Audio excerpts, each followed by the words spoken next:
Lecture du premier livre de Samuel. En ces jours-là, tous les anciens d'Israël se réunirent et vinrent trouver Samuel à Rama. Ils lui dirent : « Tu es devenu vieux, et tes fils ne marchent pas sur tes traces. Maintenant donc, établis, pour nous gouverner, un roi comme en ont toutes les nations. » Samuel fut mécontent, parce qu'ils avaient dit : « Donne-nous un roi pour nous gouverner. » Et il se mit à prier le Seigneur. Or, le Seigneur lui répondit : « Écoute la voix du peuple en tout ce qu'ils te diront. Ce n'est pas toi qu'ils rejettent, c'est moi qu'ils rejettent. Ils ne veulent pas que je règne sur eux. » Samuel rapporta toutes les paroles du Seigneur au peuple qui lui demandait un roi. Et il dit : « Tels seront les droits du roi qui va régner sur vous. Vos fils, il les prendra. Il les affectera à ses chars et à ses chevaux, et ils courront devant son char. Il les utilisera comme officiers de milliers et comme officiers de 50 hommes. Il les fera labourer et moissonner à son profit, fabriquer ses armes de guerre et les pièces de ses chars. Vos filles, il les prendra pour la préparation de ses parfums, pour sa cuisine et pour sa boulangerie.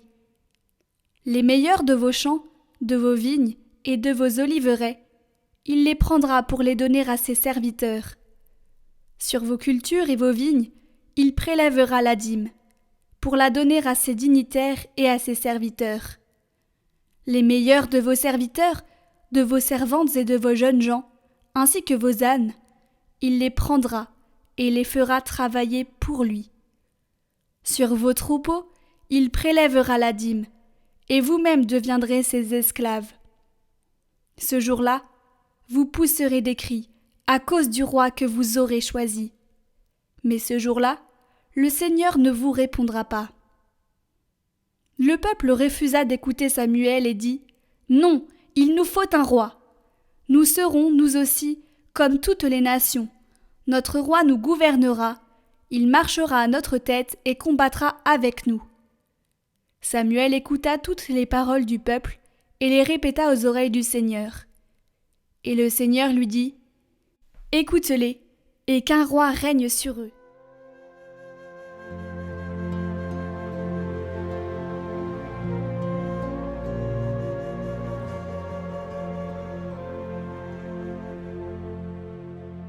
Ton amour, Seigneur, sans fin je le chante.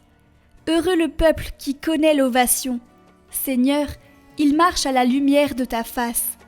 Tout le jour, à ton nom, il danse de joie, fier de ton juste pouvoir. Tu es sa force éclatante, ta grâce accroît notre vigueur.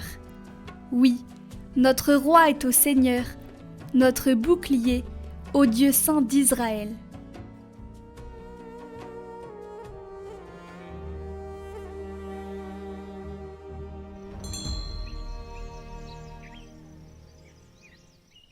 Évangile de Jésus-Christ selon saint Marc. Quelques jours après la guérison d'un lépreux, Jésus revint à Capharnaüm, et l'on apprit qu'il était à la maison. Tant de monde s'y rassembla qu'il n'y avait plus de place, pas même devant la porte. Et il leur annonçait la parole. Arrivent des gens qui lui amènent un paralysé, porté par 4 hommes. Comme ils ne peuvent l'approcher à cause de la foule, ils découvrent le toit au-dessus de lui, et font une couverture, et descendent le brancard sur lequel était couché le paralysé. Voyant leur foi, Jésus dit au paralysé : « Mon enfant, tes péchés sont pardonnés. » Or il y avait quelques scribes assis là, qui raisonnaient en eux-mêmes. Pourquoi celui-là parle-t-il ainsi ? Il blasphème. Qui donc peut pardonner les péchés sinon Dieu seul ? Percevant aussitôt dans son esprit les raisonnements qu'il se faisait, Jésus leur dit : « Pourquoi tenez-vous de tels raisonnements ? Qu'est-ce qui est le plus facile ? Dire à ce paralysé : tes péchés sont pardonnés ? Ou bien lui dire : lève-toi, prends ton brancard et marche ? Eh bien, pour que vous sachiez que le Fils de l'homme a autorité pour pardonner les péchés sur la terre, Jésus s'adressa au paralysé. Je te le dis, lève-toi, prends ton brancard et rentre dans ta maison. Il se leva, prit aussitôt son brancard et sortit devant tout le monde. Tous étaient frappés de stupeur et rendaient gloire à Dieu, en disant « Nous n'avons jamais rien vu de pareil. »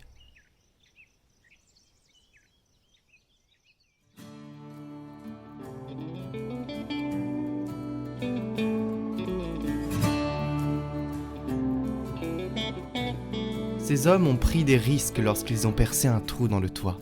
Ils ont pris le risque que le chef de maison les mette en cause, les porte devant le juge et les fasse payer.